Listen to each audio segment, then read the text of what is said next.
The preceding program was paid broadcast. Any ideas, comments, and opinion expressed by the program hosts do not necessarily reflect the views and opinion of the station. The program and its producers are not affiliated with the station. Mga biyan ka mga kauturan, nagalambot naman sa inyong mga puluyan ng aton pinasay nga palatuntunan nga ginatiguluhan tinapay sang kabuhi. Palatuntunan ini nga nahalad sa pagpamalandong kag sa pagtuon sa mga pulong sa aton Ginoo.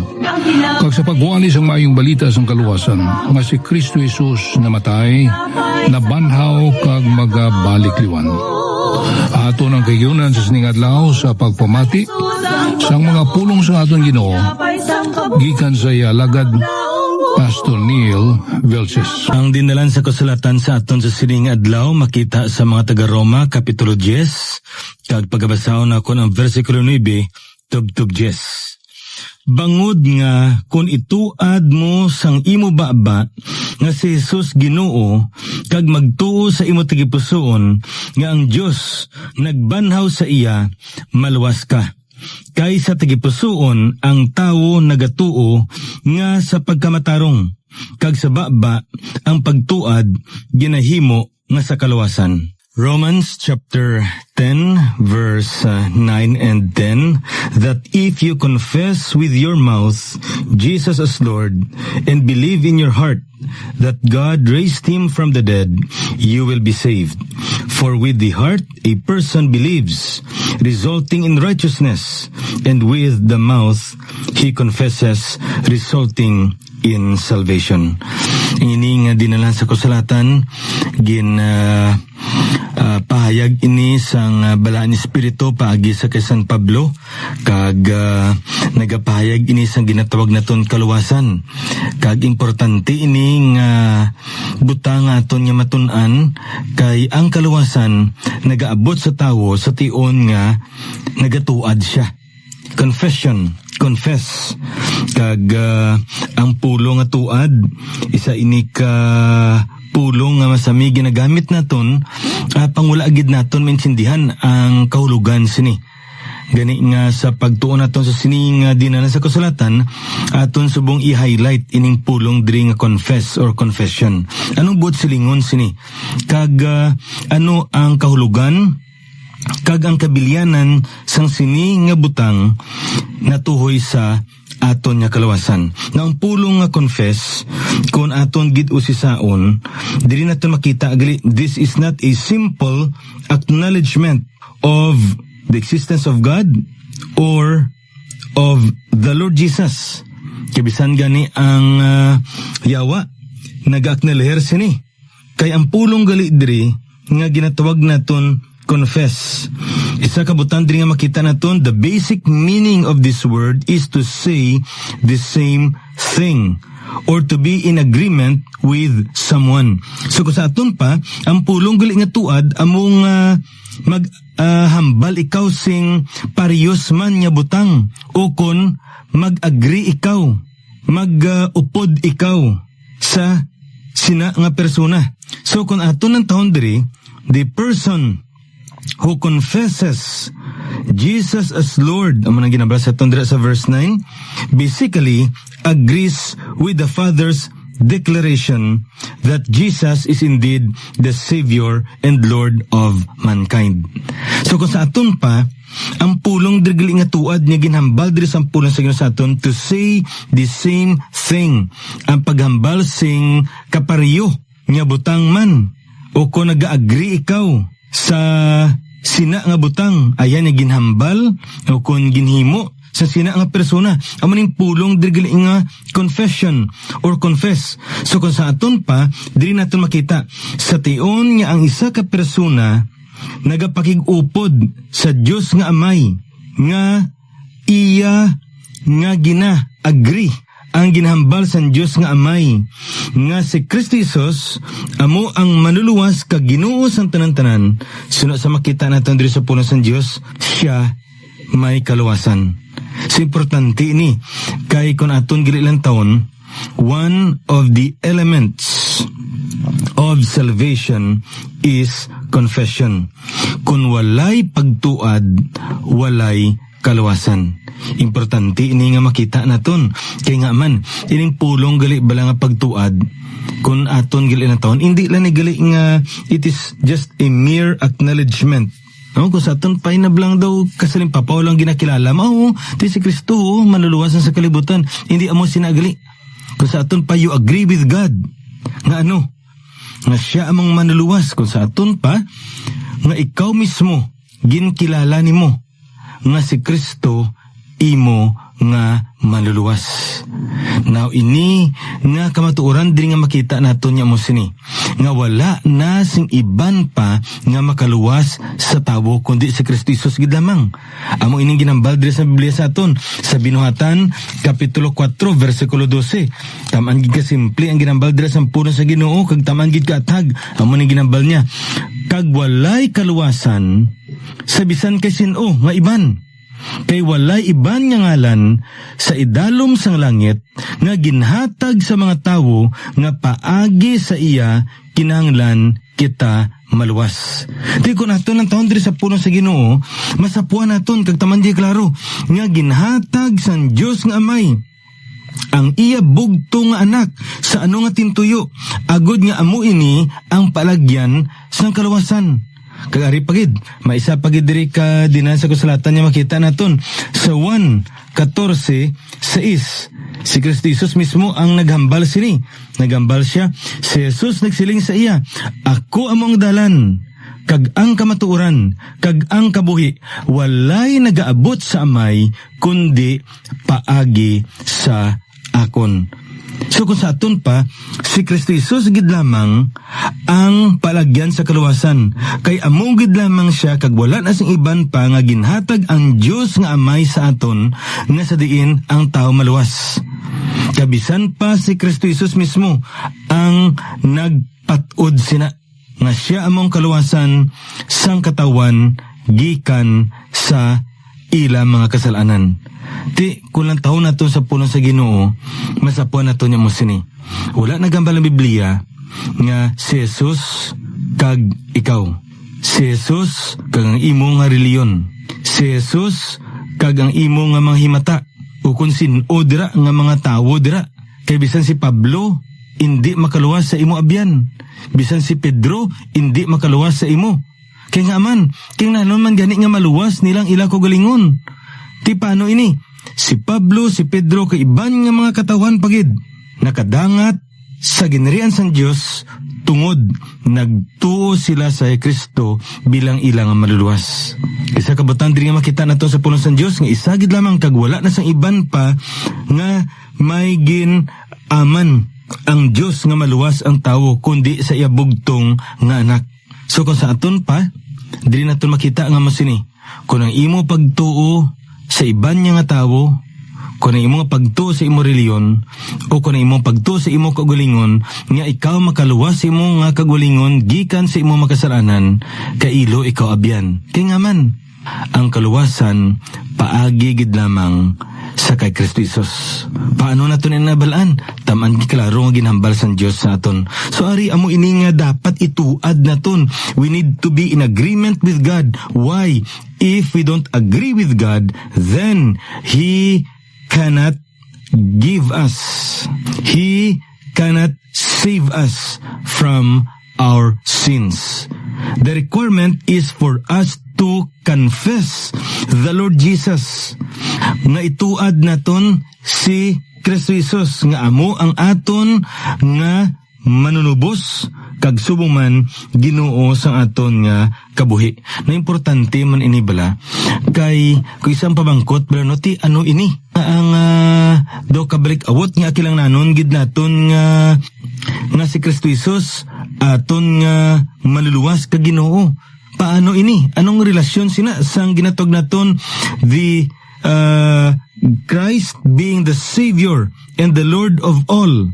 Now, ari isa kabutang diri kag taman gi kasimple kamaturan niya makita nato sa puno sa Dios nga amo sini nga tungod si Kristo amo ang nagtubos sa aton, niyan siya na ang nagapanag-iya sa aton. sa panahon ni Pablo ang pinaka-simpleng gakatabo nga sa diin amo man ini ang ginhimo niyang ihimplo sa iya makasulatan nga ang isa ka ulipon nga sa diin ginbakal siya sa daan niya nga agalon di gali ang ini nga ulipon wala na sing relasyon hindi na niya agalon niya tong daan niya nga agalon.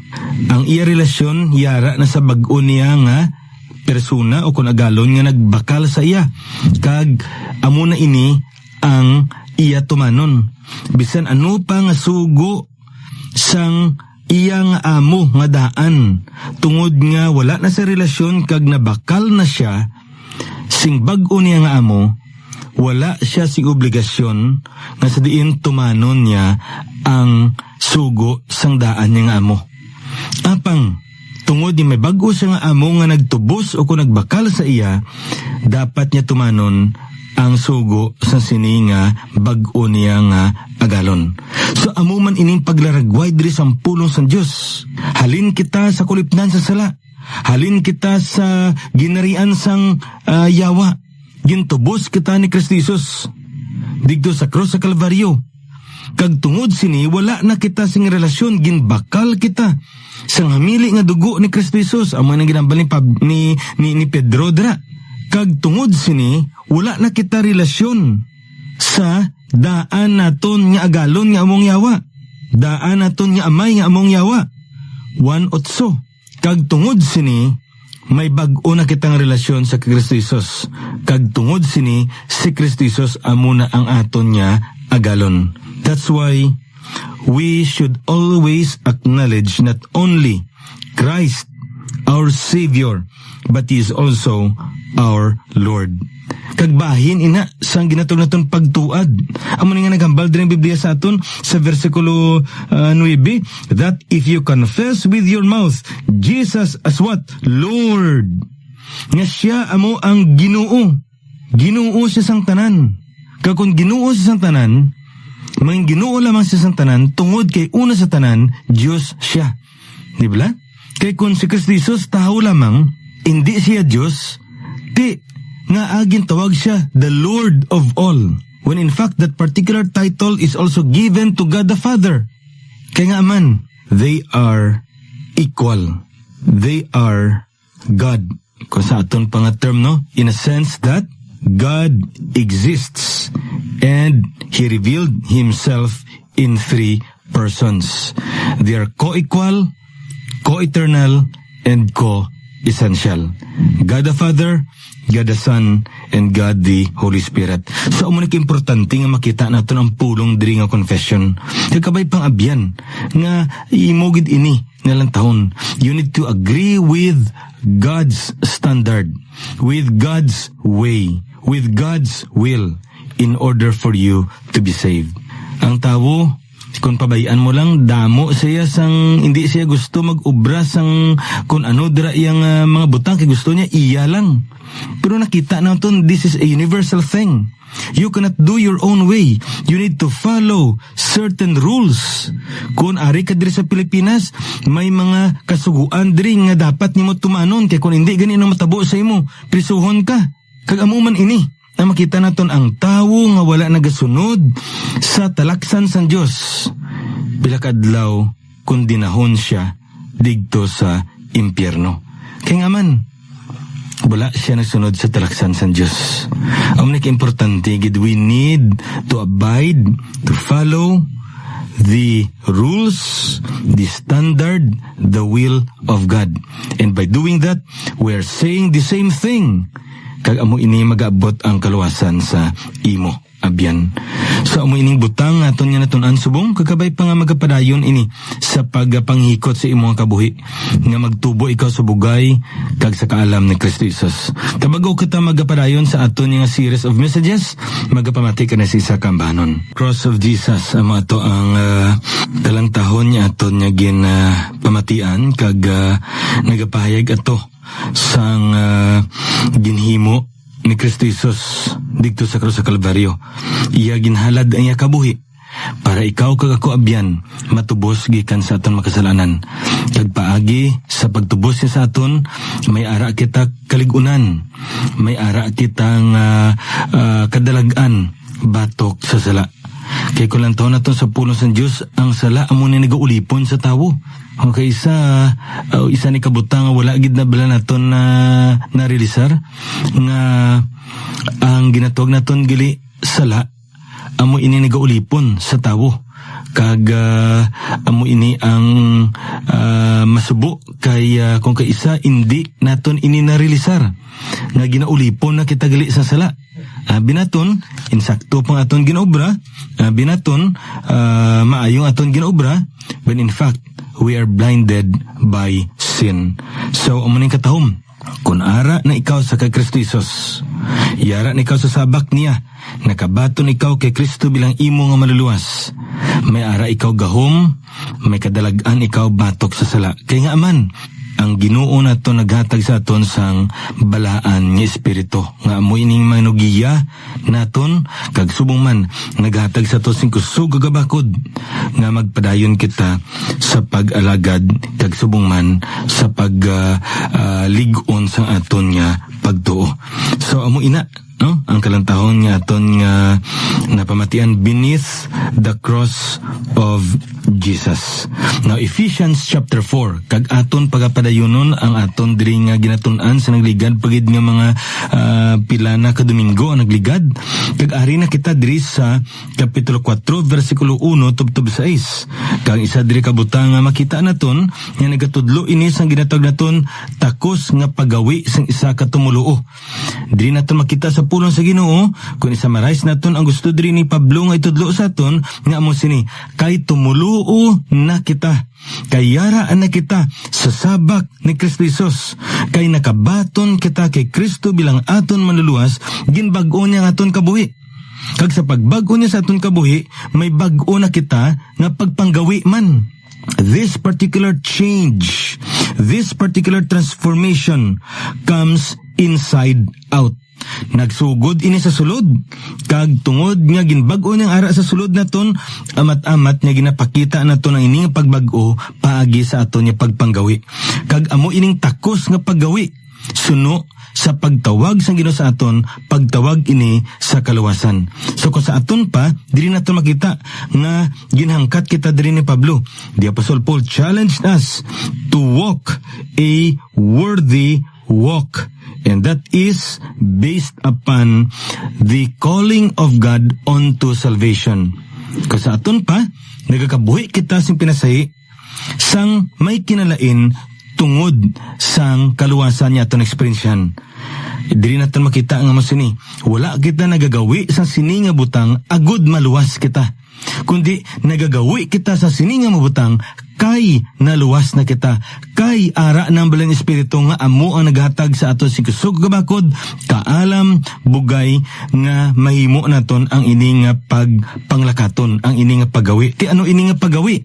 Now this is the characteristics of our worthy walk. Number 1, humility. Number 2, gentleness. Number 3, patience. Number 4, showing tolerance for one another in love. Di katahom sinino, nga kabalo kita magpaubos, kabalo kita magpailob, kabalo kita magbatas, kabalo kita magpaumod, kay nga aman, yara ng balang espiritu nga nagatudlo sa aton. So kung sa aton pa, kung sa tawhanon naton nga gawi, hindi naton ini magawi. Amo ni nga dapat ara ang balang espiritu. Kaya ang balang espiritu amo ini ang naghatag sa aton sing kusog, sing kabakod nga mahimo naton ang ini nga butang. Gani diri sa versikulo 4 tubtob 5 amo na ining gintunaan nga makahimo kita sa sini nga butang. Kay ang Dios amo nagabulig sa aton. Kag diri naton makita, kag manin naton naton sa nagligad, no? Nga ang iningid din sa kasulatan kun pasapayan ng bilang pagbasa naton, dira tala makita nga may mga 7 dira kapag isa naging pahayag ang Biblia sa aton, no? Amani kun aton diri lang taon, isa ka espiritu, kag subong man isa ka Ginoo, isa ka pagtuo, kag ari pagid, no? Isa ka bautismo, isa ka Dios kag Amay. Kag subong man isa ka paglaom. Kag subong man diri man naton makita kag masapuan nga isa ang aton nga pagtawag diri, no? Kung lang tahon naton sa pulong sa Ginoo, masapuan naton nga labaw pagidira. This particular verse speaks of the three persons in the Trinity working in our lives. These three persons, ang ginabaldi sa aton, the Spirit, and then the Lord, and then the Father. Ining tatlo ka persona di nagapangikot ini. Kag sa pagpanghikot nila, may mga butang nga ma-experiensyan ang isa katumuloo. Now, ato na initun-an sa nagligad, no? The unity in the Spirit. Verse 4. Kag una nga makita naton, one body, isa ka lawas. Ikaduha diri, isa ka espiritu. Ikatatlo diri, isa ka o kung sa aton pa, paglaom sang aton nga pagtawag. Sa versikulo 5, diri naton makita, isa ka Ginoo, isa ka pagtuo, isa ka bautismo. Ti anong bot silingon sini? Kung lang taon naton diri, the unity in the Son. Kag ano ining pag-isa sang anak sa aton, una gid kung ang taon naton diri sa puna sa Ginoo, isa ka Ginoo. Now, sino ini? Obviously, this refers to the Lord Jesus Christ. Ato na ininatun-an kag aton ini nga ginlantaw sang pagsugod sa aton broadcast, Acts 4:12, Romans 10:9 through 12. Diri nato makita the lordship of the Lord Jesus Christ. Philippians chapter 2. Dira naton makita nga ang isa ka Ginoo, one Lord. This refers to the Lord Jesus Christ. Importante ini nga makita naton kay mo sini. This particular term refers not only as a title of divinity but also a title of ownership. Ginapanag-iyahan kita ni Kristo Jesus. Siya nagapanag-iya sa aton. Amo ini nga agalon naton siya. Kag ari pagid, anong ginobra niya diri? Kung naton naton, because of the working of the God the Son in our lives, then we can experience one faith.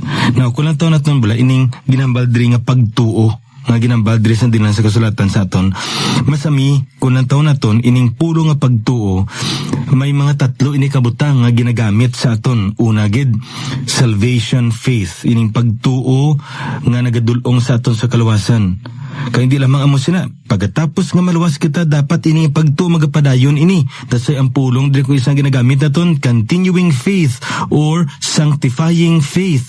Nagatubo kita sa aton pagtuo sa kay Kristo Jesus. Una anay sang naluwas kita, kag may lang sa mga butang aton nga natun-an, apang sa sige-sige nagatubo kita. Apang ang pagtuo diri nga makita naton ining one faith na ginambal diri sa Biblia sa aton, this refers to the doctrinal faith, the body of truth that one believes. Na amo ning makita naton bala sa Jude 3, kung lang taon naton sa pulong sa Ginoo, amo ining ginambal diri sa aton. Jude 3, nagambal din pulong sa Ginoo sa aton. Mga hinigugma, sa nagahimulat gid ako sa pagsulat sa inyo na hanungod sang aton kabilugan nga kaluwasan. Nangin kinahanglan sa akon ang pagsulat nga nagalaygay sa inyo sa pagpanikasugay tungod sang pagtuo nga natugyan sing makaisa gid lang sa mga balaan. So anong bot silingon sini ining pagtuo diri? It refers to the body of truth. So kung sa aton pa, this speaks of doctrinal faith. Nga importante nga may matun-an kita nga mga doktrina. Nga kinahanglan naton ini. Number 1, because it gives substance to our faith. Amo ni naghatag unod sa aton pagtuo nga ginatuuhan naton si Kristo. Kay may na hibaluan kita sa pulong sa Dios sa kamatuoran. Number 2, it stabilizes us in times of testings. Kung sa aton pa, kung may mabutang kita nga natun-an sa pulong sa Dios, amo ni naghatag sing kaligunan sa aton sa tion nga mag-aabot ang pagtilaw sa aton kabuhi. Ti ano pagid? It enables us to handle God's Word correctly. Kung sa aton pa, kung may natunan kita sa pulong sa Diyos, makibalo kita magdala sa pulong sa Diyos sang nagakaigo man. Isa mo ng delikado, no?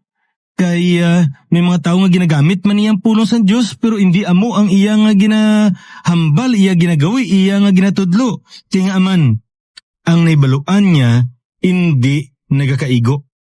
Ang naibaluan niya ihan sa iya lamang niya nga denominasyon o kung sa iya lang nga gitudlo sa iya, hindi idya amo ang napasad sa pulong sang Ginoo. So we need to study the Word of God. And not only that, it makes us confident in our spiritual walk. May kaisog kita. May kaisog kita nga magpangabuhi. Wala kita ginakadukan kung ano man ang matabo sa aton o kung ano man ang yara sa unhan. Kaya nga man, may mabutang kita nga natunan sa pulong sa Ginoo kag tungod sini amo ni naghatag sa aton sing kaisog nga magatubang sa palabuton naton. So amo ni kaimportante abyan. We have one Lord and that is the Lord Jesus Christ. And we have one baptism in the name of the Lord Jesus Christ. And then we have this one faith. And this particular faith is the body of truth that we believe. And this particular body of truth is based upon the content of the revealed Word of God and nothing else. So many katahom sa kabuhi sa isa ka Kristohanon, isa kita sa kay Kristo Jesus. So sa madason naman natin yung pagtuon sa pulong sa Ginoo, ining inyo lagad sa kanginan, Pastor Neil Vilches, the Lord bless you.